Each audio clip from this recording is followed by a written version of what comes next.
During the 2016 election, Donald Trump often said NAFTA cost the U.S. jobs and lost trade. As president, he's given mixed signals, sometimes supporting a new agreement, then tweeting that NAFTA was a bad deal. Privately frustrated, Canadian and Mexican officials are putting on a brave public face. There have been 5 previous rounds in which progress has been made, and for Mexico it's very important to continue to make progress, both with the United States and with Canada. For an example of NAFTA's impact, look to the auto industry. Since the deal was signed 25 years ago, car makers have moved much production to Mexico, where wages are lower.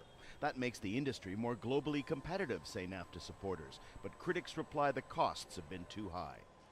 Everybody, as it relates to the working class, has lost under NAFTA.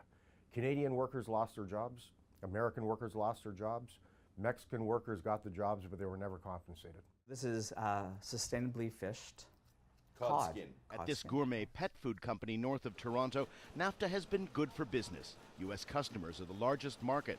If these NAFTA talks don't succeed, the firm's founder says he'll look elsewhere to make up for lost business, a situation familiar to thousands of companies in Canada and Mexico.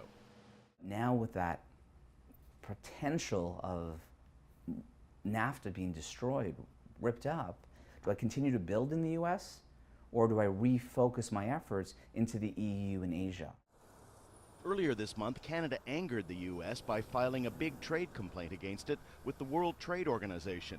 That's said to be increasing tensions in the NAFTA talks. So is the Trump administration's stance on a border wall with Mexico.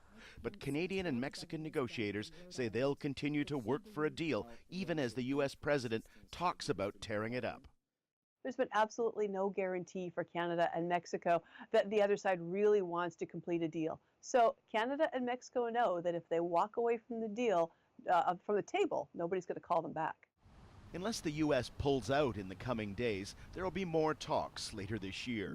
Now that President Trump has relented on his demand that March be the deadline for a new deal or no deal. Daniel Lack, Al Jazeera, Toronto.